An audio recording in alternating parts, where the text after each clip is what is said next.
అనగనగా ఛానల్‌కి అందరికీ స్వాగతం.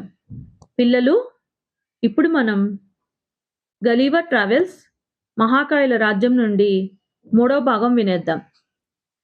ప్రతిరోజు ప్రదర్శనలే. నా ఆరోగ్యం క్షీణించింది. అటు యజమానికి ఆశ పెరిగి దురాశ అయింది. నేను బరువు తగ్గి అస్థిపంజరంలా తయారయ్యాను.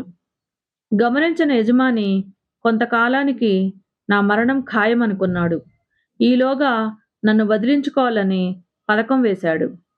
ఒక పెద్ద మనిషి నా యజమానిని కలిసి రాజుగారి ఆస్థానం నుండి నన్ను రాణివాసం వారికి వినోదం కోసం తీసుకుని రమ్మని ఆజ్ఞ వచ్చిందని చెప్పాడు. రాణి, ఆమె బంధుజనం నా విన్యాసాలను చూసి ఆనందించారు. నా ప్రవర్తన, మర్యాద వారికి ముచ్చట గొలిపాయి. రాణికి నేను మోకాళ్ళపై కూర్చుని ఆమెను ప్రశంసించాను. రాజకుమార్తె కూడా ప్రేమతో ఆదరించింది. నా గురించి, నా దేశం గురించి ప్రశ్నలు వేశారు. మా ఆస్థానంలో ఉండిపోతావా అన్నారు. వంగి నమస్కరించి, ప్రస్తుతం నేను రైతుకు బానిసను. నన్ను విడిపించి అనుగ్రహిస్తే మీకు విధేయుడనై ఉంటాను అన్నాను. వెంటనే యజమానికి 1000 బంగారు నాణాలిచ్చి పంపారు. రాణితో, మహారాణి, ఈమె గ్లమ్డాల్క్లిచ్ నా సంరక్షకురాలు. నా యోగక్షేమాలు చూస్తుంది, నన్ను కాపాడుతుంది. ఆమెను నాతో పాటు ఉండనివ్వండి అని వేడుకున్నాను. రాణి సరేనన్నది. రైతుకు నేనేమీ ఆత్మీయమైన వీడ్కోలు ఇవ్వలేదు. విషయం ఏమిటి అని రాణి అడిగింది. దురదృష్టవశాత్తు మా సముద్ర ప్రయాణంలో మంచినీటి కోసం ఈ ద్వీపకల్పం తీరం చేరానని, నాతో పాటు వచ్చిన పడవలోని వారికి దూరంగా మరోవైపు తిరిగి వచ్చేసరికి దారి తప్పానని, చూసేసరికి వారి పడవ వెళ్ళిపోయిందని చెప్పాను. యజమాని చేసిన ఉపకారం గొప్పదే.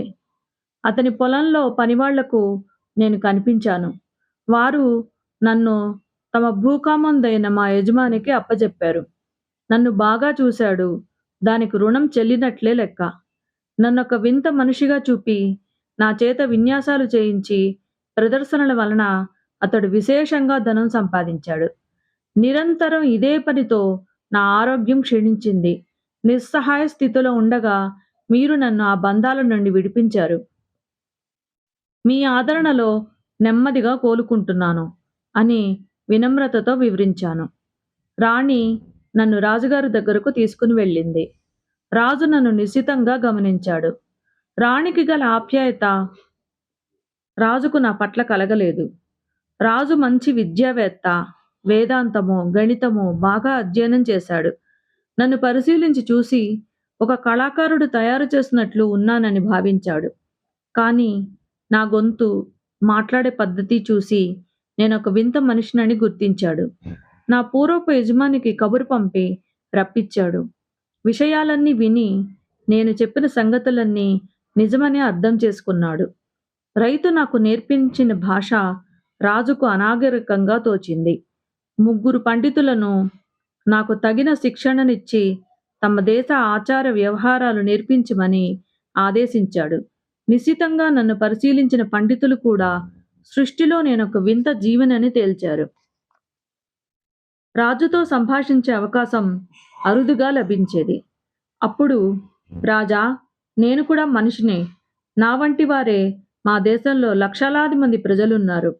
స్త్రీలు, పురుషులు అంతా నా ఎత్తుకు మించరు. మా స్థాయికి తగిన విధంగా మా దేశంలో ఇళ్ళు, చెట్లు, రోడ్లు ఉంటాయి. మేమంతా సాఫీగా జీవనం సాగిస్తున్నాము అని వివరించాను. గ్లమ్డాల్క్లిచ్‌ను నాతో పాటు ఉండుటకు అనుమతిచ్చారు కదా! రాజు నా సౌకర్యం కోసం ఒక చిన్న వసతి ఏర్పాటు చేయించాడు. అందులో కొన్ని గదులు, తలుపులు, కిటికీలు, అలమారాలు, మంచము, పరుపు వంటి సౌకర్యాలు, ఇంటికి రక్షణ కలిగించారు. రాణికి నా పట్ల అనురాగం కొనసాగింది. నన్ను తన పక్కన ఉంచి భోజనం చేసేది. అది ఆమెకు వినోదం, కాలక్షేపం అన్నమాట. నా ఆహారం పట్ల శ్రద్ధ వహించారు. ప్రతి బుధవారం రాజభవనంలో రాజు, రాణితో పాటు వారి బంధువులు, ప్రత్యేక ఆహ్వానితులకు విందు ఏర్పాటు చేసేవారు. అక్కడ నేనొక ఆకర్షణ. రాజకుమారుడు నాతో సరదాగా ప్రసంగించేవాడు. నా దేశం, అక్కడి చట్టాలు, మతం, ప్రభుత్వం వీనికి సంబంధించిన ప్రశ్నలు వేసేవాడు. యూరప్ వాసులకు విజ్ఞానం, గొప్పతనం అన్నీ విపులపరిచాను. రాజకుమారుని పక్కనే రాజుగారి మంత్రి ఆసీనుడై ఉన్నాడు. మా సంభాషణ అంతా విన్నాడు. అబ్బో! ఇంత వింత మనిషి, వేలెడంత లేడు, ఎన్ని డంబాలు మాట్లాడుతున్నాడు. దేశమట, ప్రభుత్వమట, ఇళ్ళు, నగరాలు అంతా విడ్డూరంగా ఉంది అని ఒక రకమైన ఏహ్యభావంతో నా వైపు చూశాడు. మంత్రికి అంత అసహ్యం కలగడానికి కారణం ఇంగ్లాండ్ దేశము ఫ్రాన్స్ దేశంతో నిరంతరం శత్రుభావంతో ఉండడం. నేను లౌక్యంతో వాదనకు దిగకుండా మౌనంగా ఉండిపోయాను.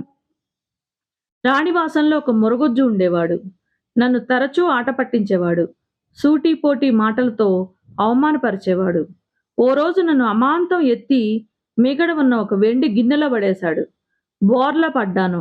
కొంతసేపు ఊపిరి ఆడలేదు. ఈత వచ్చు గనక బతికిపోయాను. అక్కడ రాణి గాని గ్లమ్డాల్ క్లిచ్ గాని లేరు. ఇంతలో అటుగా వచ్చిన రక్షకురాలు నా కోసం వెతికి వెండి గిన్నెలోంచి నన్ను బయటకు తీసింది. గాయాలవ్వలేదు. రాణి మరుగొచ్చుకు శిక్ష విధించింది. అయినా అతడి ఆగడాలు ఆగలేదు. వీలు చిక్కినప్పుడల్లా నన్ను ఆట పట్టించేవాడు, బాధ పెట్టేవాడు. భయంతో అరచి పరుగులు తీసి నాకు ఓపిక తగ్గింది. నా భయాన్ని గమనించిన రాణి, నీలాగే నీ దేశ ప్రజలు కూడా పిరికివాళ్ళా ఏమిటి అంది. ఇక్కడ ఈగలు నన్ను పీడించేవి. మా దేశంలో పక్షులంత పెద్దగా ఉండేవి. భోజనం మొదలుపెట్టేసరికి నా చుట్టూ మోగి గోల చేసి ముఖము చెవులు కూర్చుని గీయ నరుస్తుంటే నేను చాకుతో దొరికిన ఈగలను చంపేవాడిని. ఓ రోజు గ్లమ్డాల్ క్లిచ్ నన్ను పెట్టెలో ఉంచి పెట్టెను కిటికీలో పెట్టి పని మీద వెళ్ళింది. నాకు ఒక చక్కని తీపి పదార్థమును పొద్దుట టిఫిన్గా ఇచ్చారు. అకస్మాత్తుగా కందిరీగలు వచ్చి ఆ కేకును తీసుకుని పోయాయి. వాటి ముళ్ళు కొన్ని కింద పడినాయి. ఏరి దాచాను. వాడి సూదుల్లా ఉన్నాయి. జాగ్రత్త చేసి నాతో నా దేశం తెచ్చాను. కొన్నిటిని గ్రేషం కాలేజీ వారికి ఇచ్చాను.